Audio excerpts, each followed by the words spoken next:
Hai Smalliers, back. Kembali lagi di podcast SMA LTI IGM Palembang. Kali ini kami kedatangan bintang tamu yang sangat istimewa. Yoi, ini merupakan salah orang siswi berprestasi ya Saleh ya, dari SMA LTI IGM dan sekarang sudah menduduki kelas 12. Ayo Kak, coba perkenalkan diri dong. Halo, Hai. saya Hanifatul Izamia dari kelas 12 IPA 3, siswi dari SMA LTI IGM Palembang. Wes, yoi, coba Kak Anifah ya. Kak Anifah ini merupakan siswa yang berprestasi di bidang terutama literasi ya. Ya, literasi. Di dalam hal menulis dan sebagainya. Kita di sini eksklusif mengundang Kak Anis untuk berbagi ceritanya. Iya, betul. Tentang berkarya di umur yang sangat muda ya. Dan ini merupakan karya-karyanya. Iya, di sini kalian bisa lihat guys, lihat 17 tahun kan Kak ya? Iya, 17 tahun udah punya 4 buku dan bahkan lebih. Kak, coba dong kasih tahu apa aja bukunya. Itu yang pertama tentang 17 years old. Itu yang paling pertama. Yang paling pertama, terus yang ini itu tentang Betul. Wonderful World. Terus buku ketiga yang ini remaja ajaib. Keempat itu tentang ibu. Terus masih ada 3 buku lagi tapi sisanya itu puisi. Wow, gila. Berarti ini pasti kalau di rumah suka tiba-tiba ngomong sendiri kayak gitu ya mungkin. Tapi ngomongnya bukan kayak kita, soalnya ngomongnya ada seninya, ya kan? Kita kan kalau ngomong bacot doang. Iya, kalau ngomong nggak ada isi. Oke, mau tanya-tanya nih dengan Kak Hani. Sejak kapan mulai menulis dan apa hobi atau gimana itu Kak? Ya, coba ceritain awal mulanya banget. Itu awal mulanya itu kakak kelas 5 SD. Awalnya tuh kan sering kan dalam pelajaran bahasa Indonesia tuh sering kalau liburan disuruh untuk menceritakan pengalaman liburan kita. Betul. Ya. Jujur aku nggak suka materi itu. Kalau kakak malah seneng banget dulu disuruh buat nulis pengalaman liburan tuh kakak paling senang. Pas teman-teman kakak tuh cuman 1 lembar, kakak tuh bisa 3, 4 sampai 5 lembar sekali nulis. Wow. Nah, jadi memang benar-benar udah tertarik dari dulu kan. Terus menerus sampai SMP juga kakak ikutnya eskul menulis. Menulis.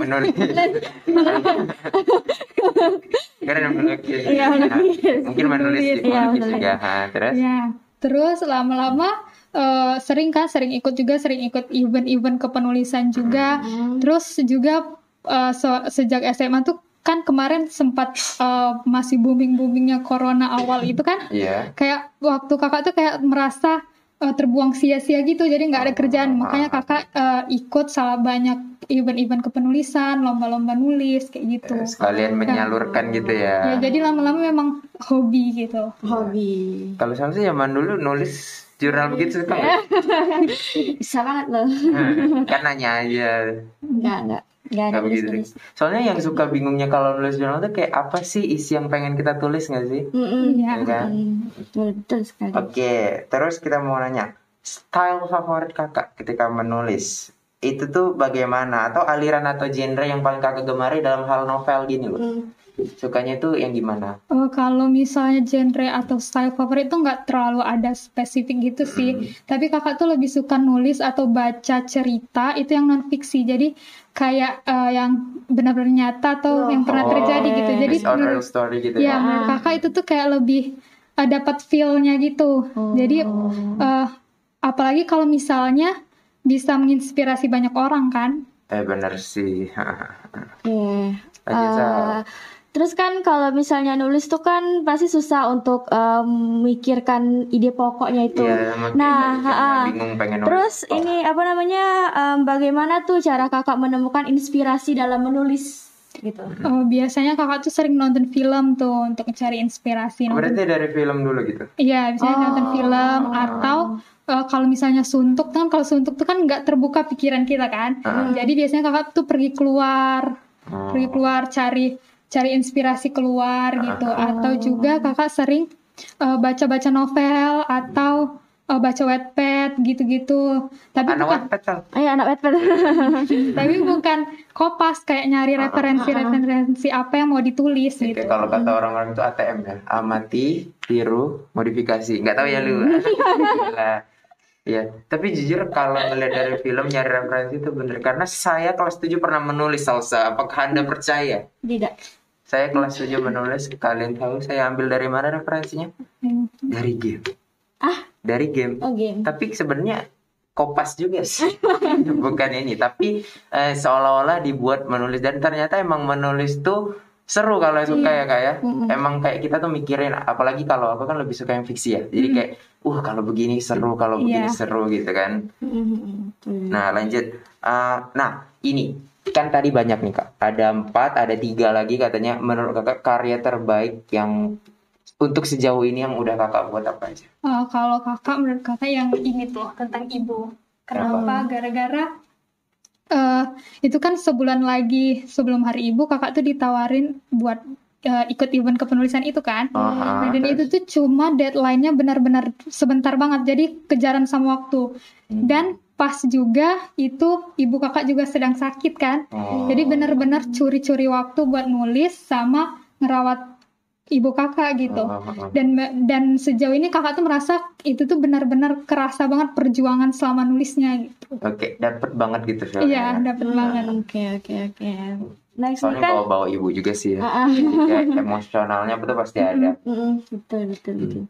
Terus kan ini kan banyak yang udah dibukukan nih, kayak ini kan karya-karya cerpen Kakak.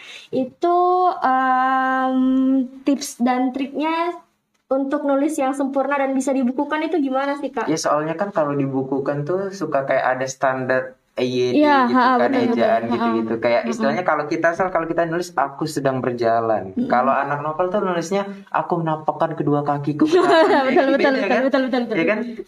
Pasti kita relate gitu dengan hal begitu. Nah, itu tuh gimana sih biar sih? kita tahu, biar kita terbiasa dengan kata-kata kiasan gitu-gitu tuh. Kalau Kakak ya, kalau pertama itu tulis aja dulu apa yang ada di pikiran kalian gitu. Tulis semuanya, sampaikan. Pikiran kita Ya, langsung. kita sampaikan semua apa yang pengen kita tulis. Terus tahap keduanya itu kita edit kira-kira ini masih salah, kira-kira ini bahasanya belum benar, masih kurang baku atau gitu. Nah, terus ketiga biasanya kalau sebelum tahap pas kita udah ngirim naskah ke penerbit, itu kan biasanya sebelum dicetak ada revisi lagi tuh dari penerbitnya. Nah, jadi kita harus ikut revisi dari penerbit. Nah, intinya tuh jangan pernah ngeluh kalau misalnya penerbitnya tuh banyak harus inilah, harus ini, masih salah gaya bahasanya, paragrafnya belum benar, terus isinya masih berantakan, itu tuh banyak banget perbaikannya gitu. Dan benar-benar kayak nguras waktu sama kesabaran kita, gara-gara yang benar-benar disuruhnya tuh harus benar-benar bagus kan sebelum terbit gitu. Betul.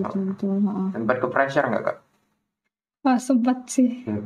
Soalnya ada stres gitu nggak sih? Banyak tugas sekolah juga ada, Iya, terus gitu ini revisi.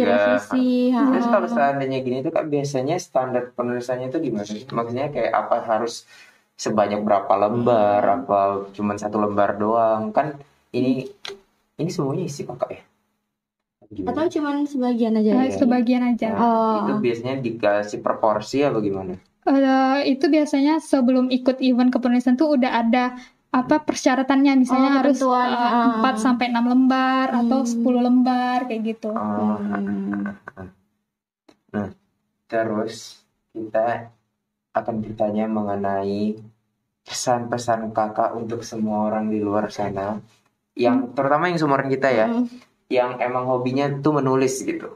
Karena terkadang tuh kita tuh suka nggak dilirik gitu ya kalau orang-orang yang hobi nulis gitu sama sekolah, kayak apa sih, terkadang jadinya mereka nggak tersalurkan gini-gini. Nah, menurut Kakak apa pesan untuk mereka, dan gimana sih biar mereka tuh jadi tetap pengen nulis gitu meskipun nggak ada tempat untuk menyalurkannya gitu?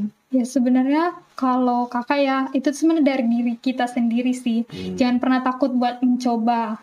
Terus selagi passion kita atau bidang kita tuh memang di sana, itu ikuti aja, jalani. Terus cari event-event kayak kepenulisan, lomba-lomba kepenulisan, menang kalah itu urusan belakang lah. Tapi ikut aja dulu gitu. Jadi nambah-nambah pengalaman kan. Terus ikut juga webinar-webinar penulis-penulis terkenal. Jadi kita tuh dapat motivasi dari mereka. Nah, yang nanti seiring berjalannya waktu kan lama-lama tulisan kita tuh jadi bagus kan. Terus juga dapat bermanfaat bukan hanya buat kita sendiri tapi buat bagi orang lain juga. Kalau planning kakak ke depan gimana? Kalau planning kakak ke depan, kakak pengen nulis solo. Kalau yang benar-benar satu buku Iya, gitu. satu buku itu kakak sendiri gitu. Semoga terbit ya, Amin, kami amin. tunggu. Doain ya. Apakah sudah ada beberapa yang terbuat? Baru kayak setengahnya, soalnya kan kakak udah kelas 12 kan, Ah, jadi iya, banyak betul. yang harus dipersiapin, jadi belum ngelanjut lagi. Terus apa jurusan kuliah nanti? Iya, Nyambung nggak, Kak? Enggak sih sebenarnya. Enggak. Menulis ini menurut kakak lebih ke hobi aja. Iya, karena ada beberapa orang yang kalau ngomong tuh aku nggak mau hobi aku jadi tekanan buat aku gitu nggak sih? Iya. Ya kan takutnya kan mungkin kalau diimbangi beneran serius gitu ya, malah jadinya hobi tuh jadi stres ya kan? Iya. Padahal kan hobi kan untuk nyalurin kesenangan kita. Jadi untuk podcast hari ini sampai di sini dulu. Iya. Sampai bertemu lagi di podcast selanjutnya. Apa? Tetap saksikan. Oh, iya tetap saksikan podcast kami untuk selanjutnya dan makasih buat Kak Hanifah yang udah Iya, mau kami makasih, repotkan hari ini. Kak. Makasih Semoga- juga sudah diundang ke sini. Iya. Pasti nanti kami undang lagi. Ya. Pasti. Insya Allah. Kami tunggu. Iya. Apalagi kalau udah satu buku jadi itu bakal kami wawancara habis deh. Iya. Jangan deh nanti nggak beli bukunya. Ya. Jangan. Ya jangan lupa saksikan terus podcast kami dan tunggu event-event dari literasi selanjutnya. Sampai jumpa. Bye.